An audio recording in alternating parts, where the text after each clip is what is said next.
여러분 안녕하십니까? 8월 20일 금요일 송범선의 오전장 분석 오늘도 힘차게 문을 열었습니다. 지난 거래 뉴욕 증시는 엇갈리면서 마감을 했습니다. 다우지수만 하락 마감한 시작이었는데요.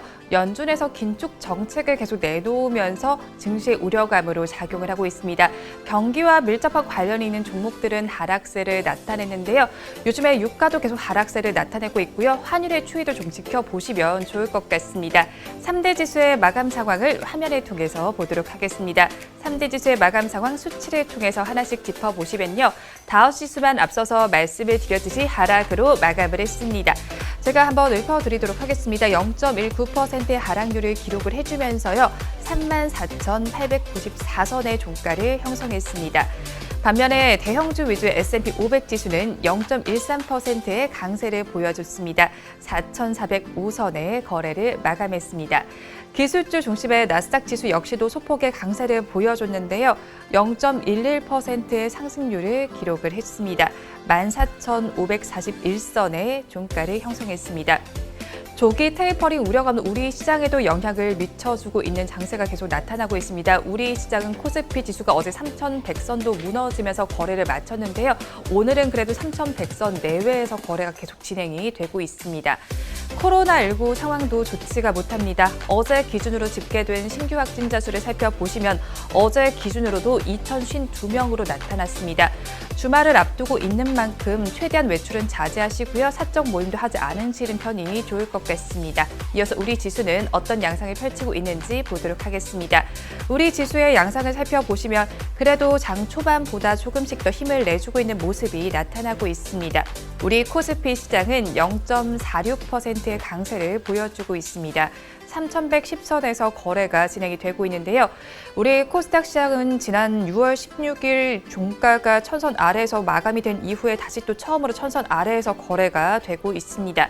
0.51%의 강세를 보여주고 있지만 996선 정도까지만 지금 올라선 상황입니다. 이어서 선물지수도 살펴보시면요. 강보합세를 보여주고 있습니다. 지금 선물지수는 406선을 가리키고 있습니다. 이어서 양대 시장에서 등락하는 종목 수도 체크를 해보도록 하겠습니다. 코스피 시장을 먼저 보시면 455종목은 오르고 있지만 369종목, 70종목은 내리고 있습니다. 이어서 코스닥 시장도 살펴보시면 709종목은 상승을 하고 있지만요. 607종목은 하락하고 있습니다. 이어서 수급 상황도 좀 보도록 하겠습니다. 양대 시장에서는 같은 수급 양상이 펼쳐지고 있습니다. 기관과 개인 투자자들이 쌍끌이 매수를 해주고 있지만 외국인 투자자들은 이 환율에 대한 부담감 때문인지 계속 물량을 덜어내는 장세가 펼쳐지고 있습니다. 기관은 지금 거래소에서 246억 원을 담아내고 있고요. 개인 투자자는 422억 원 순매수에 나서주고 있습니다. 하지만 외국인 투자자들은 566억 원의 물량을 덜어내고 있습니다. 코스닥 시장도 이어서 보도록 하겠습니다. 코스닥 시장에서는 기관은 51억 원, 개인 투자자는 35억 원 매수 우위를 보여주고 있지만 외국인 투자자는 68억 원 매도 우위에 나서주고 있습니다. 이어서 시가총액 상위 종목들의 분위기도 보도록 하겠습니다. 코스피 시장을 먼저 보시면요. 지수도 잘 가고 있고 시총 상위 종목들의 분위기도 굉장히 좋습니다. 지금 시총 10개 종목 내에서 현대차를 제외한 대다수의 종목에서는 빨간불이 들어와 있습니다. 특히나 카카오뱅크는 지금 현대차 위로 올라가 있는 상황인데요. 0.33%의 강세를 보여주면서 92,300원에 거래가 되면서 시총 9위 자리를 지금 차지했습니다. 대장주인 삼성전자의 상황을 이어서 좀 살펴보시면요. 강보합권에서 거래는 진행이 되고 있습니다. 73,400원에 거래가 진행이 되고 있는데요.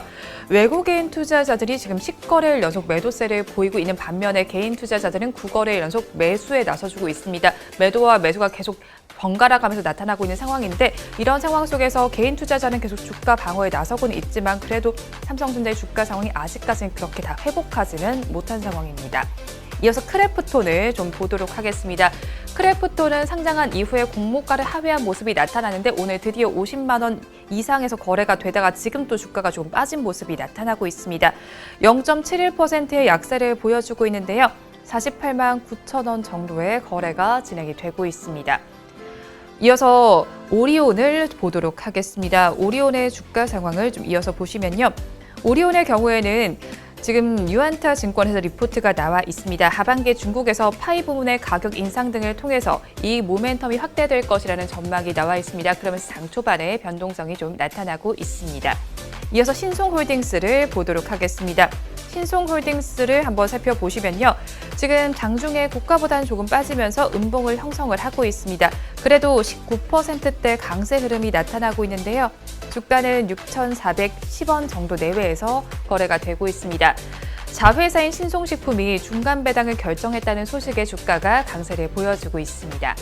이어서 코스닥 시장도 보도록 하겠습니다. 코스닥 시장 시총 10개 종목 내에서도 상승세가 조금 더 우세한 상황입니다. 셀트리온 형제는 나란히 빨간불을 켜주고 있고요. 지금 시총 10개 종목 내에서는 펄어비스의 상승률이 가장 눈에 띄고 있습니다. 최근에 많이 빠졌던 탓인지 5%대 강세 흐름이 관찰이 되고 있고요. SK 머티리얼즈 역시도 4% 넘게 올라주고 있습니다. 이어서 오늘 아주 스틸이 코스닥 시장에 화려하게 데뷔를 했습니다. 지금은 어떤 상황인지 보면 좋을 것 같은데요. 일단 시초가는 공모가의 2배 형성이 됐습니다. 따상 근처까지 근접을 했다가 지금은 주가가 조금 주춤한 상황인데요. 그래도 22%대 급등 양상을 펼쳐주고 있습니다. 지금 주가는 37,050원 정도를 가리키면서 윗꼬리를 조금 단 양봉을 형성을 해주고 있습니다. 아조스틸의 경우에는 고품질 철강 소재 기술 기업이라는 점 참고하시면 좋을 것 같고요. 이어서 NP를 보도록 하겠습니다. 스펙 합병 첫날인데요. 주가가 좀 롤러코스터 장세를 펼쳐주고 있습니다. 삼성 스펙 2호와 합병을 했는데요. 메타버스주로 언론에서 이제 보도가 되면서 관련주로 관심이 집중이 됐습니다. 하지만 지금 주가는 꽤 많이 빠지면서 5%대 급락 양상을 펼치고 있습니다. 9,910원 정도의 거래는 진행이 되고 있습니다. 마지막으로 푸드나무까지 보도록 하겠습니다. 푸드나무는 윗꼬리를 단 양봉을 형성하면서 11%대 상승률을 기록해주고 있습니다. 주가는 39,850원에 거래가 되고 있는데요. 푸드나무가 인공지능 메타버스 헬스 피트니스 사업을 위해서 합작 법인을 라운피플과 설립한다는 소식이 전해졌습니다. 그러면서 강세를 보여주고 있고요. 라운피플의 주가까지 좀 보겠습니다. 라운피플은 2%대 강세 흐름을 나타내면서 19,550원에 거래가 되고 있습니다. 이어서 업종별로는 어떤 양상을 펼치고 있는지 보도록 하겠습니다. 우리 코스피 시장을 먼저 보도록 하겠습니다. 코스피 시장에서는 음식료 업종에서 가장 큰 상승률이 나타나주고 있습니다. 그중에서 사조 대림이 가장 잘 가고 있는데요. 3%대 강세를 보여주고 있습니다. 그 뒤를 이어서 의약품과 전기가스업, 증권, 기계 업종에서 빨간불이 들어와 있는데요. 반면에 하락하고 있는 업종들도 순서대로 보도록 하겠습니다. 의료 정밀 업종이 가장 크게 힘을 내지 못하고 있습니다.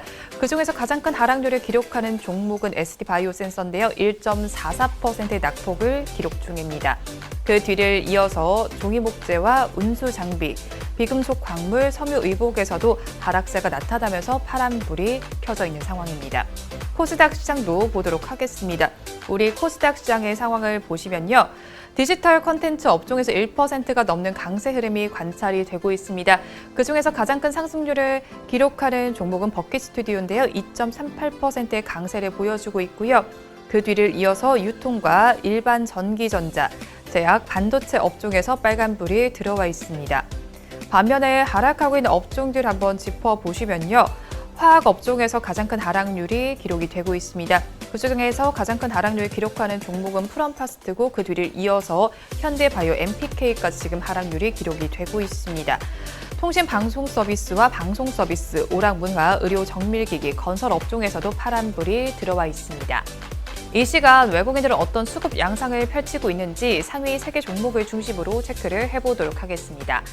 외국인들은 지금 시간을 기준으로 LG화학과 두산중공업, 카카오뱅크는 순매수를 해주고 있지만 삼성전자와 SK하이닉스, 기아는 순매도에 나서고 있습니다. 지금까지 시황은 저와 함께 보셨고요. 자세한 분석은 전문가님 모시고 해보도록 하겠습니다.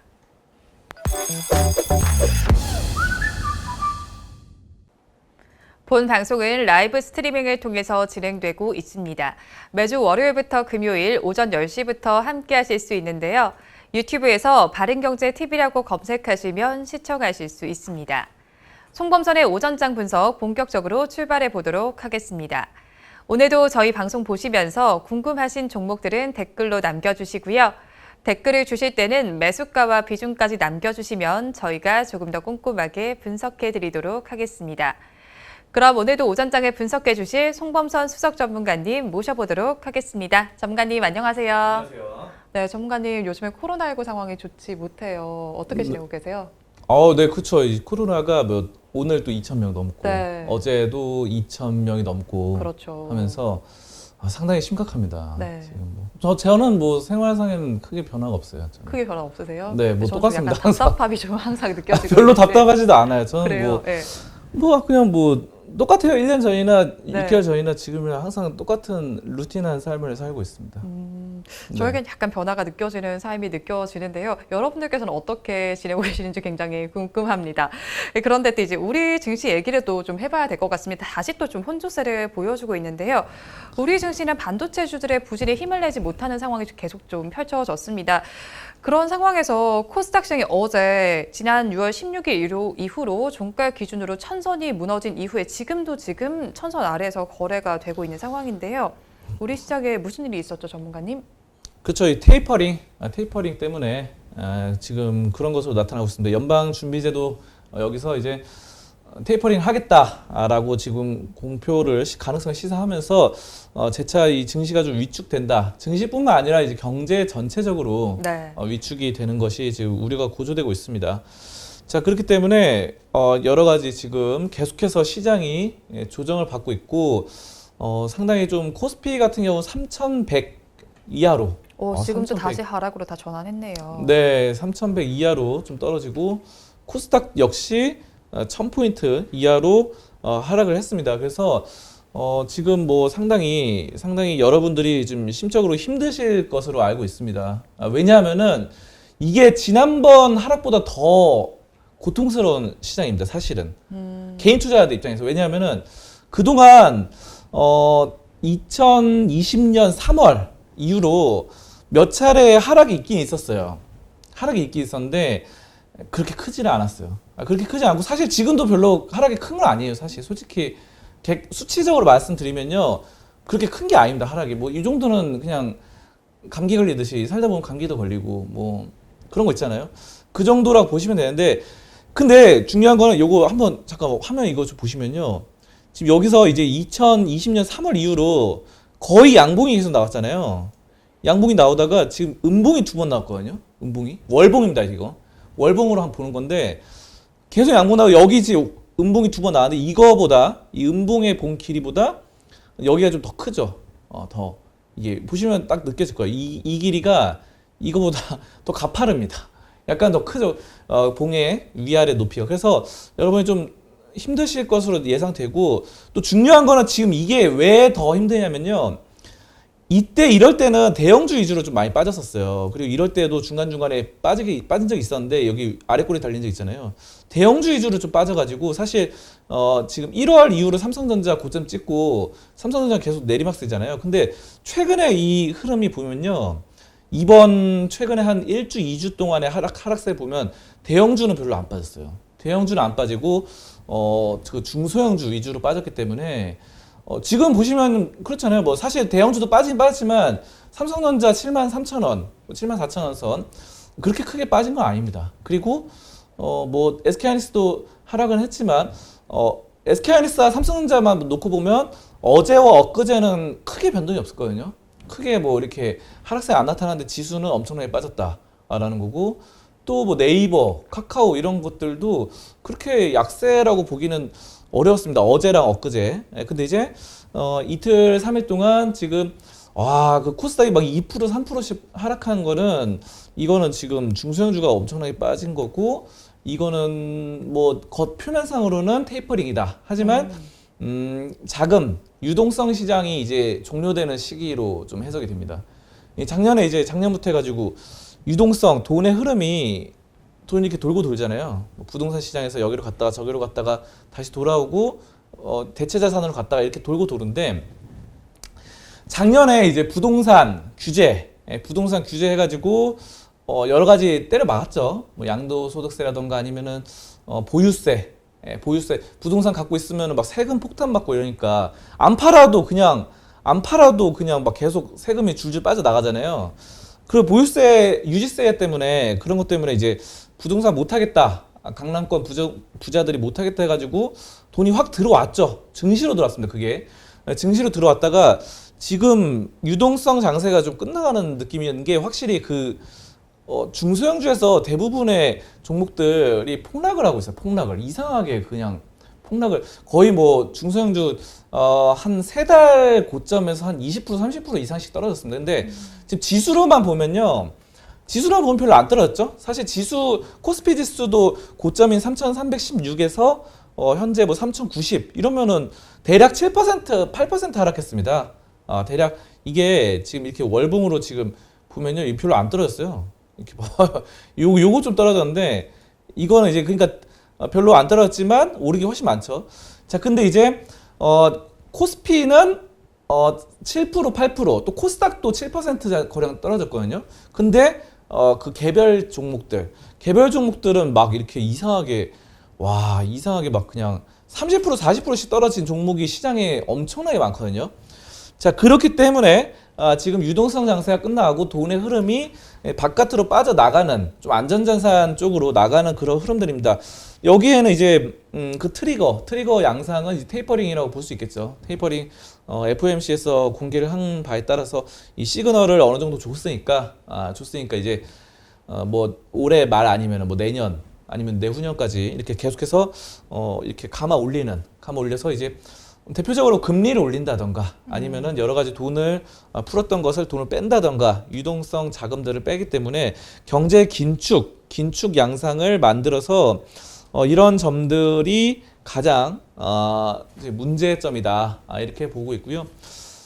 지금 뭐 여러 가지 또 상황을 보시면요. 뭐 8월 27일에서 29일 잭슨홀 미팅이 있습니다. 여기서도 이제 추가 시그널이 나올 것 같은데 초점은 이쪽으로 테이퍼링 쪽으로 좀 모아지지 않을까 이렇게 보고 있습니다. 그래서 여러분들이 돈이 좀 빠져나가시기 때문에 여러 대응들을 좀 잘 해야 되는 그런 시기입니다. 맞아요. 이렇게 테이퍼링 우려감에 증시가 힘을 내지 못하고 있는 상황인데요. 그럼 수급 상황은 어떻게 나타나고 있는지 좀 궁금하거든요. 그렇죠. 외국인이 많이 빠져나갔습니다. 외국인이 뭐 삼성전자, SK 하이닉스 반도체주를 필두로 해서 외국인들이 8거래일에서 10거래일 이상 뭐 이렇게 계속 빠져나가고 있고 그에 따라서 이제 증시도 폭락을 하고 있고 삼성전자를 외국인이 이렇게 많이 판 거는 거의 오랜만이라고 하더라고요. 거의 그냥 이제 개인 투자자 비중이 굉장히 높아졌습니다. 삼성전자 이제 개인 투자자 비중이 예전에 뭐 5%대였는데 이제 최근에 뭐 13%까지 늘어났다는 그런 뉴스들도 나오고 있고요. 그러니까 이제 개미들이 어떻게 보면은 작년보다 더 동학개미에 가까워졌어요. 시장 자체로만 놓고 보면. 왜냐하면 개미들이 남았으니까. 외국인 다 빠져나가고 외국인 기관들 빠져나가고 개미들만 남아서 개미들끼리 노는 약간 또 시장 자체는 이제 동학개미의 시장이 돼버렸다. 하지만 그것이 개미들끼리 노는 게 크게 재미가 없다는 거죠. 재미가 없는 그런 양상으로 되기 때문에 지금 큰 자금들이 빠져나갔고 여기에 따른 뭐 큰손 스마트 머니들이 빠져나간 그런 상황으로 지금 판단이 되고 있습니다. 환율 이야기도 요즘에 좀 빼놓을 수가 없는데요. 안정을 되찾는가 싶더니 다시 또 좀 불안해지고 있죠, 전문가님. 뭐 그렇죠. 근데 이제 요거는 이제 불안해지기보다는 강달러 현상이 되고 있습니다. 강달러 현상. 근데 저는 좋게 보고 있어요. 왜냐하면 달러가 이제 올라야지 환율이 올라야 이제 수출 기업들이 좀 돈을 많이 버니까. 근데 우리나라는 이제 수출 위주의 나라잖아요. 수출. 왜냐하면은 내수 산업으로 하면은 그 뭐 먹는 거 아니면은 유통 이쪽인데 백화점 이런 쪽인데 이게 이제 백화점이나 유통 쪽이 내수 산업이 다 우리나라 전체를 먹여 살리긴 쉽지 않다 보니까 결국은 우리 뭐 자동차, 반도체, 뭐 2차 전지 이런 거 다 해외 수출하는 거다 보니까 결국은 수출이 좋아지려면은 달러 환율이 올라가야 그래도 뭐 한 개에 1,000원에 팔고 2,000원에 팔고 이렇게 물론 2,000원까지 올라갈 일은 없습니다. 거의 IMF가 오지 않는 이상. 하지만 뭐 1,170원, 뭐 2,200원, 1,300원까지만 가도 굉장히 우리나라가 이제 이런 거죠. 예전에 이제 우리나라가 삼성전자가 만약에 1조다. 그냥 1조다. 어떤 기업이 1조가 있어요. 1조 만약 환율이 1,000원일 때 1조인 기업이 환율이 $1당 1달러당 1,300원이 됐다 그러면은 1조 벌던 기업이 매출 그냥 똑같이 팔아도 더 많이 안 팔아도 수량을 만약에 100개를 팔았어요. 그래서 100개를 팔아서 1조를 벌었는데 여기서 이제 원달러 환율만 1,300원 가면은 이제 1조가 아니라 1조 3천억 원이 되니까 3천억 원 더 벌잖아요. 굉장히 좋은 겁니다. 굉장히 호재예요. 저는 그렇게 보고 있고 이게 왜 그러면 우리나라가 결국은 수출 기업들이 돈을 먹고 살아야 되기 때문에 수출을 안 하면은 나라가 이제 정체돼 있다 보니까 이 안에서만 돌고 돌잖아요. 그래서 물론 이제 수입하기 힘들겠죠. 수입해서 뭐 원자재 같은 경우는 부담감이 될 겁니다. 예를 들어서 뭐 밀가루라던가 아니면 먹는 기업 먹는 거라던가 유가, 기름 이제 수입해서 와야 돼. 우리나라 기름이 안 나잖아요. 그럼 WTI라던가 아니면 저기 브렌트유, 서부 텍사스유 뭐 이런 거 가져와야 되는데 이런 거에 대해서는 굉장히 좀 곤란해질 수 있습니다. 하지만 수출 부분에 따라서 우리나라가 또 손재주가 좋다 보니까 여기로 만들어내서 하는 거는 이 점은 저는 오히려 좋다, 오히려 좋아, 호재다 이렇게 보고 있습니다.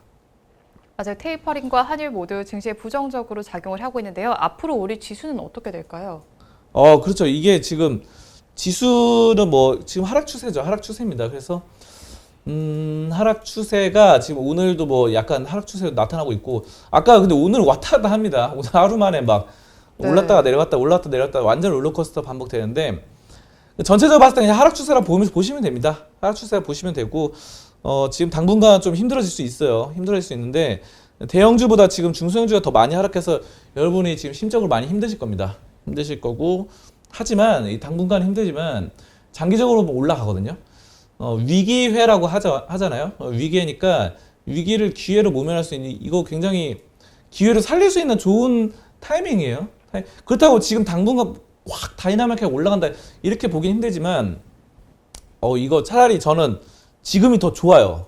지금 솔직히 개인적으로 왜냐하면은 너무 재미없어서 너무 이거 이렇게 되잖아요. 이거 4월부터 이렇게 봐봐요. 4월부터 8월 중순까지 이거는 아무 변화가 없어요. 아무 변화가 없고 돈을 못 벌어요. 이렇게 되면은 이걸 여기서 이제 만약 돈을 번다 그러면 단타 쳐서 돈을 버는 수밖에 없거든요. 근데 이걸로 돈을 번 사람 거의 없을 거예요. 그래서 차라리 그냥 이렇게 떨어지면은 화끈하게 더 떨어져 가지고 확 올라버리면은 돈 왕창 벌거든요. 여러분들이 그러니까 이거를 막 힘들어할 필요 없어요.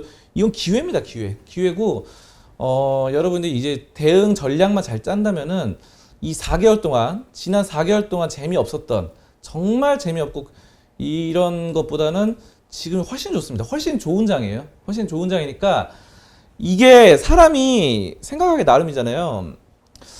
이 변화가 없는 증시는 거의 그냥 죽은 시장이나 마찬가지예요. 근데 지금 변화가 있잖아요. 지금 변화가 있으니까 이걸 살려야 돼요. 이걸 살리면은 여러분의 재산을 한 단계 퀀텀 점프할 수 있는 좋은 기회입니다. 진짜 좋은 장인 것 같아요. 제가 봤을 때는 제 생각. 그리고 이것만 하면은 또 한 단계 20% 30% 올릴 수 있으니까 여러분이 잘 지켜보면서 대응하시면 될 것 같습니다.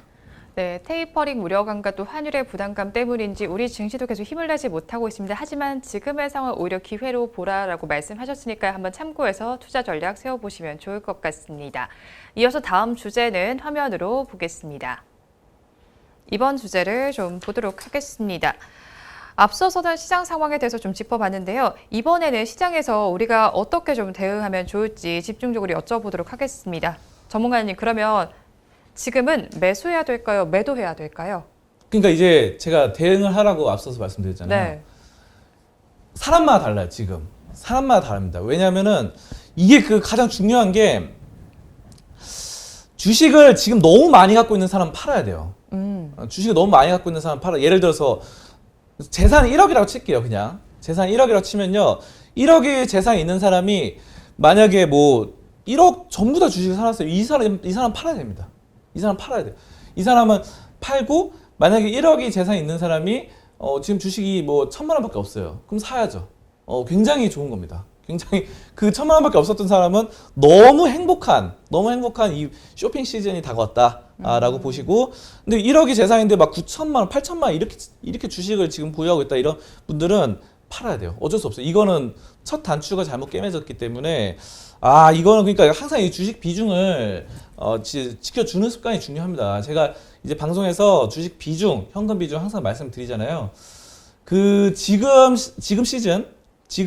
시기는 제가 저번에 이제 말씀드렸던 것이 주식 비중 65%, 뭐 현금 비중 35% 이랬는데 지금은 약간씩 더 늘려나갈 필요 있어요. 그러니까 원래는 제가 제일 주식 비중 낮게 말씀드렸던 것이 주식 비중 50%, 현금 비중 50%까지 말씀드렸거든요. 그때가 이제 3,300 이럴 때였죠. 코스피 3,300, 코스닥 1,060, 1,050 이럴 때. 그때가 이제 주식 비중 50, 현금 비중 50이었는데 그렇게 이제 이렇게 확보를 했잖아요, 현금을. 현금 확보해서 이제 이거를 이제 풀 시기죠, 이렇게. 모내기 시즌이라 보시면 돼요. 너무 이렇게 생각하지 마시고 농부의 자세로. 농부가 이제 1년 내내 돈을 벌 수 없습니다. 1년 내내 돈을 벌 수 없고 가을에 추수철이 오잖아요. 추수철에 이렇게 트랙터 끌고 나가서 이제 트럭에 실는 거예요. 이렇게 해서 이렇게 하는데 가을 한철입니다. 메뚜기도 한철이고 가을도 한철이에요. 가을에 버는 건데 지금은 뭐냐면요. 지금은 어떤 분들은 이렇게 겨울로 생각하실 수 있겠지만 제가 봤을 때는 지금은 봄이다. 굉장히 따뜻한 봄입니다.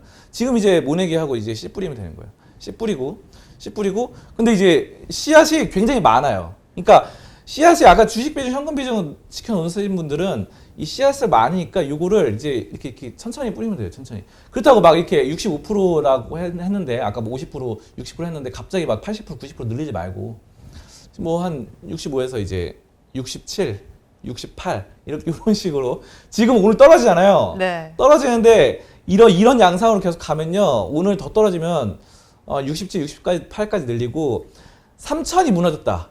코스피 3,000이 무너졌다 그러면 70%까지 늘려나가는 주식 비중 늘리는 전략입니다. 근데 지금 3,000 무너져서 코스피 3,000 무너져서 70%가 늘리는 전략인데 이미 막 90% 갖고 있다. 95% 갖고 있다. 이런 분은 팔아야죠. 사람에 따라 다른 겁니다. 그렇기 때문에 여러분들이 그런 게 있는 거예요. 뭐 이렇게 자산 현황 이렇게 조사를 하잖아요. 조사를 하고 뭐 재무 분석, 개별 자산 이렇게 해가지고 상담도 받고 이런 거 하잖아요. 1대1 이런 게 이제 그런 데서 빛을 발한 거고 여러분이 나 자신과 다른 사람은 다 상황이 다르다라는 것을 깨달아야 됩니다. 그리고 그거를 잘 못하겠다 하시는 분들은 이런 방송이나 아까 주식 비중, 현금 비중 이런 거를 계속 자신이 그 자산 배분을 못하면 따라와야 돼요. 어쩔 수 없어요. 그런 식으로 좀 배워나가는 자세를 키우시면 좋을 것 같습니다. 그럼 그렇다면 지금 시장에서 매수해볼 만한 업종이 좀 있을까요, 전문가님? 많죠. 많습니다. 근데 지금 시장이 많이 떨어졌는데 시장이 많이 떨어졌는데 다 떨어진 거 아니거든요. 다 떨어진 거 아니고 최근에 이제 보시면요. 그 다 떨어진 거 아니라는 게 2차 전지 쪽은 괜찮았어요. 네. 2차 전지는 뭐 삼성 SDI 보시면요. 엄청나게 올라갔어요. 그래서 엊그젠가 그 저희 방송 댓글에도 뭐 하나 달렸더라고요. 삼성 SDI 뭐 전문가님 말씀해 주신 대로 들어갔는데 수익 났다고. 그러니까 진짜야 이거. 진짜로 그래가지고 삼성 SDI 한번 볼까요? 잠깐만요. 삼성 SDI 볼게요. 이거 이런 식이에요. 이게 주식이. 2차 전지는 이렇게 떨어졌다가 이렇게 올랐습니다. 그래서 그래서 그분이 이제 전문가님 그 말씀해 주신 거 삼성 SDI는 뭐 수익을 봤다 뭐 이런 식으로 축하드립니다. 아무튼 뭐 이렇게 해가지고 6월부터 8월까지 이렇게 올라가는. 근데 이때 지금 6월부터 8월까지 시장은 안 좋았단 말이죠. 그러니까 지금 2차 전지는 좋았어요. 그렇다고 지금 뭐 2차 전지를 사야 되냐? 그렇지가 않아요. 지금은 낙폭 과대된 업종이 너무나 많습니다. 너무나 많아요. 지금 2차 전지는 좋았는데 반대로 삼성전자 이거 보세요. 삼성전자는 계속 떨어졌잖아요. 그쵸? 같은 삼성그룹주인데 삼성 SDI, 삼성전자 한 끗입니다. 한 끗 차이. 한 끗 차이에요. 한 끗 차이. 근데 얘는 이렇게 떨어지고 걔는 그렇게 올라가고. 이상하죠? 근데 둘 다 뭔가 이렇게 전자, 반도체 이런 느낌 나잖아요. SDI도 사실 따지고 보면요. SDI 그 배터리도 솔직히 반도체가 다 들어가죠. 배터리가 그냥 시멘트로 만들어진 거 아니잖아요. 뭐 그렇죠. 철로 만들어진 거, 철도 좀 들어가겠지만 결국은 반도체 그런 입자라던가 여러 가지가 들어갑니다. 그런데 이제 그런 한 끗 차이인데도 얘는 이렇게 떨어지고 걔는 올라갔다라는 거. 그러니까 이렇게 지금 반도체 업종은 상당히 지금 낙폭 과대라고 볼 수 있습니다.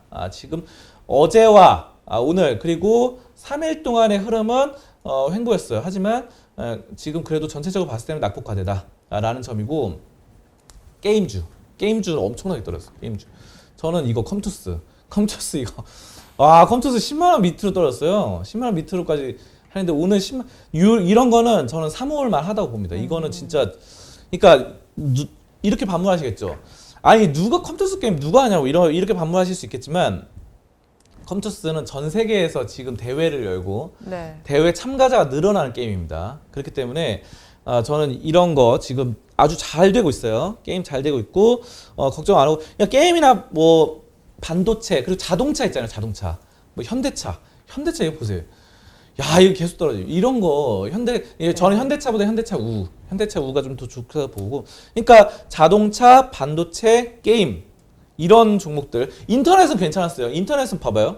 인터넷 뭐 네이버 이런 거 보시면 야 이거는 잘 버티잖아요. 이런 거. 근데 네이버는 지금은 너무 잘 버텼기 때문에 낙폭 과대는 아니기 때문에 저는 지금은 약간 인터넷과 배터리 2차 전지는 약간은 좀 보류를 하고 게임이나 반도체 그리고 이런 IT 자동차 이쪽이 좀 매력적으로 보이는 낙폭 과대라서 V자 반등 한번 노려볼 수 있지 않겠나 저는 이렇게 보고 있습니다. 근데 만약에 또 시장이 크게 하락할 가능성도 있잖아요. 그럼 더 하락을 또 대비를 해서 모든 물량을 다 정리를 하고요. 그러고 나서 반등 시기에 있는 저점 매수의 기회를 좀 노려보는 전략은 어떨까요, 전문가님? 그쵸. 이제 그거는 사실 그게 가능하면 가장 베스트죠. 네. 왜냐면은 여기 봐봐요. 3,300이었잖아요. 3,300에서 다 팔아버리고 뭐 그냥 중간에 추가 매수 안 하고 그냥 만약에 뭐 2,400에서 반등한다. 2,400까지 떨어졌을 경우에 2,400 반등했을 때 뭐 2,450, 2,500에서 사서 다시 3,000까지 간다. 이런 베스트인데 이거만 단기 투자 영역이죠. 단기 투자 영역인데 이거를 못 합니다. 그렇게. 못 해요. 솔직히 하기 어렵고 현실적으로 불가능. 현실적으로 하시는 분도 있겠지만 힘들다. 예. 대부분 사람들 못 해요. 대부분 사람들 못 하고 이게 그러면 시장의 타이밍을 예측을 해야 되잖아요. 근데 시장의 타이밍이 너무 변칙성이 많고 변수가 너무 많아요. 왜 그러면은 테이퍼링 얘기 나온 게 벌써 몇 달째 나왔잖아요. 그렇죠. 사실 이게 지금 최근에 처음 나온 얘기 아니고 한 3달, 4달, 5달 전부터 계속 얘기 나왔었던 이슈인데 그 나와도 또 오를 때가 있고 지금처럼 떨어질 때가 있고 이거를 타이밍 또 갑자기 뭐 FOMC에서 발표를 하는지 아니면 뭐 잭슨홀 미팅에서 어떤 말 하는지 아무도 몰라요. 예상만 할 뿐이죠. 자, 그렇기 때문에 미스터 마켓 또 이런 것에 더불어서 여러 가지 또 악재들이 갑자기 돌발 악재들이 터질 수 있거든요. 예를 들어서 미국과 중국과의 갈등이 갑자기 심해졌다라는 이런 악재가 터질 수 있고 뭐 유가의 변동이 갑자기 터질 수 있고 예전에 뭐 석유 파동 이런 것이 있었죠. 자, 이런 여러 가지 또 북한과 예전에 2019년이었나요? 그때는 이제 2018년, 2019년에는 미국과 또 김정은이 만나가지고 베트남에서 협의를 해서 막 이렇게 올라가다가 협상 결렬됐잖아요. 협상 결렬되면서 그때 막 곤두박질 치는 이런 것들은 사실 여러 가지 변수가 너무 많기 때문에 예측이 힘들어요. 그래서 미스터 마켓의 IQ가 우리보다 높다. 미스터 마켓 시장의 IQ가 우리보다 똑똑하다라는 거 인정하고 수긍을 하는 게 좋습니다. 그래서 예전에 이제 지수 이렇게 좋을 때는 3,500이 갈 때는 뭐 3,800 간다, 4,000 간다, 5,000 간다 이런 사람들 정말 많잖아요. 증권사 리포터도 그렇고 많은 전문가들 그렇게 말하지만 또 영락없이 지금 3,000포인트 초반까지 떨어졌어요. 3,100 밑으로 떨어져 버렸습니다. 그러니까 여러분이 이 주시장이 우리보다 진입이 높다라는 거 그냥 인정하고 예측보다 대응으로 하는 것이 돈 버는 지름길이라고 말씀드리겠습니다. 예측보다는 대응이라고 말씀을 해주셨는데 구체적으로 좀 어떻게 대응하면 좋을까요? 결국은 자기 자신의 수준을 인정하고 분할 매수, 분할 매도로 대응하는 겁니다. 그러니까 만약에 사냥꾼이라고 해봐요.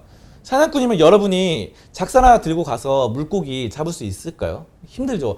예전에 원시인들은 이렇게 뾰족하게 칼 갈아서 집어 던져서 물고기 잡기도 했어요. 근데 그건 진짜 고수 영역이잖아요. 작살 딱 던져서 물에. 근데 그거는 점의 영역이죠. 딱 이 뾰족한 부분에 물고기가 작살이 딱 꽂혀야 되는 거죠. 근데 사람이 진화를 합니다. 어떻게? 내 실력이 안 되는 걸 인정하고 그물을 쳤어요. 그물을 치니까 그물이 크니까 여기 안에만 들어오면 이건 쉽잖아요. 더 진화했어요. 이제는 물고기를 키웁니다. 가두리 양식장에서 여기서 그냥 키워서 하는 거예요. 그러니까 아까 작살을 던져서 맞추는 거는 점의 영역이에요. 점으로 포인트를 맞춰서 타이밍을 맞추는 영역인데 이제는 이 그물을 던진다는 거는 가두리니까 분할 매수가 그런 겁니다. 지금 만약에 몰빵해가지고 올인해서 그냥 여기서 떨어졌으니까 여기서 이제 올인해가지고 어떤 종목 하나 해서 이렇게 올라간다라는 거 하는 거는 진짜 작살로 그냥 물고기 잡는 그런 실력이거든요. 근데 이제 반대로 그물을 던지는 거는 분할 매수. 여기 전체 범위 안에만 들어가면은 그래도 한 마리는 건질 수 있지 않을까. 이런 것들입니다. 그래서 시장의 구체적인 타이밍을 맞출 수 없다면은 분할 매수로 계속 조금씩 사고 또 올라갈 때 조금씩 팔고 이렇게 하는 겁니다. 아, 이거 시장을 통해서 제가 한번 꼭 말씀드리고 싶거든요. 이거 한번 보여드릴게요. 이거 화면 한번 볼까요? 화면 보시면 이거 월봉인데요. 이게 제가 아까 무슨 말이냐면 이거 월봉인데 코스피의 1980년부터입니다. 그러면은 여기 이제 1989년에 이 고점이었잖아요. 이때 여기서 사실 베스트죠. 여기서 사면 베스트고 여기서 하면 베스트인데 이거를 맞출 수가 없다는 거죠. 여기서 2020년 여기서 그러면 어떻게 되느냐? 내가 이거를 맞출 수 없다고 한다면은 여기서 좀 사고 여기서 좀 사고 여기서 좀 사면서 이때까지 따라간 겁니다. 그리고 여기 2008년 이때 맞추면 여기서 사고 여기서 사고 여기서 사면서 평균 단가가 낮아졌잖아요. 여기서 사고 이렇게 하면 여기서 이렇게 맞추는 겁니다. 작년만 놓고 볼게요. 옛날 얘기도 아니고 작년만. 그럼 여기서 이렇게 고꾸라졌잖아요. 1400까지. 그럼 여기서 사고 여기서 사고 여기서 사고 여기서 샀다라고 한다면 평균 단가가 대략 여기로 맞춰지잖아요. 그러면 여기서 이렇게 버는 거. 이게 바로 그 분할 매수법이에요. 그럼 여기서 이제 이것도 고점을 맞추기 힘드니까 분할 매도 한 번씩 팔고 이렇게. 그러면은 전체적인 바운드리를 잡아놓고 여기서 가두리 안에서만 움직이면은 버는 겁니다. 지금도 이거 지금 항상 이거 지금 1980년부터 보여드린 거예요. 1980년부터 보여드리는데 코스피 100포인트 때부터. 이거 항상 유효했으니까 여러분이 걱정 마시고 두 번째로는 포트폴리오의 다변화입니다. 포트폴리오가 주식만 해서는 안 돼요. 결국 이게 가능하려면은 여러분 주식만 100% 비중을 실으면 안 되고 한번 제가 이렇게 원형 이거 보여드릴게요. 표를 보면요. 여기 주식이 뭐 20% 그리고 채권 20% 장기 채권, 단기 채권, 금 이런 식으로 돼 있잖아요. 네. 여기에 더불어서 부동산, 달러, 그리고 금, 유가, 상품 선물 여러 가지를 집어 넣는 겁니다. 서로 간에 연관관계가 없어야 돼요. 연관관계 없다 보면요. 주식시장이 급락을 해도 부동산은 안 떨어지죠. 금값도 안 떨어지죠. 달러도 오히려 올랐죠. 이런 식으로 포트폴리오를 다변화하면은 만약에 지금 주가가 떨어져서 고민이다라고 한다면은 달러를 팔고 주식을 살 수 있는, 또 금을 팔고 주식을 살고 부동산을 팔고 주식을 살 수 있는. 부동산은 내가 투자할 돈이 없다 그러면 리츠 펀드가 있죠. 리츠로 소액으로 5만 원, 10만 원도 투자할 수 있습니다. 부동산에. 5만 원, 10만 원만 있어도 부동산에 투자할 수 있는 리츠를 통해서 할 수 있으니까 여러 가지 분할한 습관, 몰빵은 금지다. 이렇게 보시고 지수가 만약에 진짜 폭락했다. 그래서 네. 진짜 1,500, 2,000포인트 밑으로 떨어졌다 하면요. 진짜 2,000포인트 밑으로 떨어질 수 있잖아요. 작년처럼 1,400까지 갈 수도 있어요. 그렇죠. 그러면 그때는 과감하게 레버리지 투자도 고민하는 겁니다. 그러니까 사람들이 이게 방송에서 이러잖아요. 지수가 고점인데 돈 빌려서도 레버리지 투자하는 것도 긍정적이다 이렇게 말하시는 분도 있거든요. 전문가 중에서도. 저는 굉장히 반대입니다. 왜냐하면 지수가 올라 있는데 여기서 돈 빌려가지고 하는 거는 지금 지수가 고점일 때는 호황일 때는 오히려 돈을 빌린 돈도 갚아야 되고 차라리 이게 최악의 장세 공포의 장에서 진짜 2,000포인트가 3,000포인트 무너졌다고 돈 빌리지 말고 2,000포인트가 무너졌다 그럴 때 이제 돈 빌려서 과감하게 남들이 하지 않을 때 내 인생을 한번 남들이 예스 할 때 한번 한번 해보는 그게 바로 여러분 용기가 사람을 부자로 만듭니다. 그렇기 때문에 이번 시장을 제가 기회라고 말씀드린 거는 진짜 2,000포인트 무너졌다. 그러면 한번 돈 빌려서 해보세요. 그래도 괜찮아요. 웬만하면 다 괜찮을 거예요. 제 경험상 그렇습니다. 제 경험상 다 보니까 90% 이상은 괜찮습니다. 지금 빌리라는 그게 아니라 여러분들이 용기를 한번 내볼 수 있는 그런 부자가 되셨으면 좋겠습니다. 네, 요즘 시장이 참 어렵습니다. 시장을 예측하기보다는 대응하라라고 말씀을 해주셨는데요. 어떻게 하면 좋을지 정리해 드렸으니까 한번 참고해 보시면 좋을 것 같습니다. 주제는 여기서 마무리해 보도록 하고요. 이어서 여러분들께서 기다리고 계시는 송범선의 종목 분석 시간입니다. 오늘도 여러분들께서 달아주신 댓글 중에서 한 종목을 선정했습니다. 오늘 알아볼 종목은 기업은행입니다. 기업은행은 오짱님께서 댓글을 주셨는데요. 기업은행 9,670원, 지금 하락 추세는 카카오뱅크 탓일까요? 라고 댓글을 주셨네요. 기업은행 오늘은 9,990원에 시작을 해서요. 지금은 9,970원에 거래가 되고 있습니다. 한마디로 얘기해 주세요. 2분기 실적 좋다. 2분기 실적 좋다. 2분기 실적이 굉장히 좋습니다. 그래서 2분기 영업이익이 연결이익이 6,192억 원으로 컨센서스보다 더 좋습니다. 이 전문가들이 예상했던 것 그리고 당사 바로 기업은행 내부적으로 예상했던 것보다 더 좋게 나왔습니다. 그래서 기업은행 굉장히 양호한 또 자산 건전성을 바탕으로 잘 이어나가고 있습니다. 잘 이어나가고 있는데 그럼에도 불구하고 뭐 지금 떨어지고 있는 거는 시장이 좀 약세이기 때문에 떨어지고 있다라는 것으로 해석이 되고 카카오뱅크랑도 연관이 있을 수 있는데 저는 사실 카카오뱅크가 지금 올랐잖아요 최근까지. 네. 근데 전 카카오뱅크보다 기업은행이 더 좋다고 봅니다. 저는 진짜 그렇게 생각해요. 왜냐하면 기업은행은 여러분이 아셔야 되는 거는 기업은행은 진짜 중소기업 은행이에요 원래. 근데 왜 중소자를 붙였을까요? 중소기업에다가 돈을 빌려주고 중소기업들을 살리라고 그렇게 이름을 붙인 거거든요. 그럼 왜 중소기업 은행일까요? 누가 이름을 붙여줬을까요? 바로 나라가 붙여준 겁니다. 이거 기업은행은 공기업이나 마찬가지예요. 나라의 기업이기 때문에 이거 한번 볼게요. 기업은행 이거 화면 한번 보겠습니다. 이게 보시면 대주주 명단에 기업은행이거든요. 대한민국 정부 돼 있죠. 정부. 대한민국 정부가 63%나 갖고 있어요. 네. 이건 공기업입니다. 공기업. 그래서 절대 안 망해요. 절대. 만약에 이 기업은행이 막 힘들었다. 자산 건전성 힘들었다. 나라가 도와줘요. 이게 왜냐하면 처음부터 의도가 중소기업을 도와주기 위해서 중소기업 은행을 만든 거기 때문에 중소하고 가로쳐서 있는 거죠. 여러분 걱정하실 필요 없고 이거 국민연금도 5% 들어갔잖아요.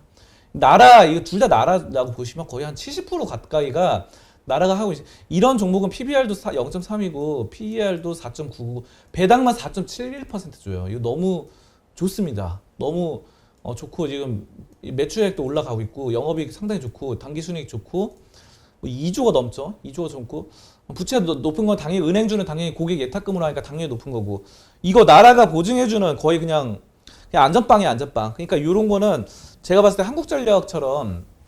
한국전력 우리가 공기업이라서 좋아하시는 분들 많거든요. 그런 것처럼 한국전력 기업은행 두 개는 포트폴리오에 한 번씩 넣어볼 만한 그런 종목이기 때문에 걱정 마시고 그냥 계속 가시면은 나중에 결국은 나라가 대한민국이 결국은 올려주지 않을까. 저는 진짜 그렇게 생각해요. 결국 이게 망하면 말이 안 돼요. 대한민국 망했을 때 이것도 망하는 겁니다. 그러니까 걱정하지 마시고 그냥 계속 가져가시면 될 것 같습니다. 네, 기업은행의 경우는 2분기 실적도 좋은 상황이니까요. 조금 장기적으로 바라보시면 좋을 것 같습니다. 종목 분석은 여기서 마무리해 보도록 하고요. 이어서 전문가님의 관심 종목을 체크해보는 송범선의 시선 시간입니다. 오늘 전문가님의 레이더망에는 어떤 종목이 걸려 있었을까요? 전문가님 오늘은 어떤 종목 가지고 오셨나요? 오늘은 삼성전자입니다. 삼성전자. 삼성전자가 지금 많이 주가는 힘들지만 여러분 그거 아셔야 돼요. 지금 역대 최대 매출입니다.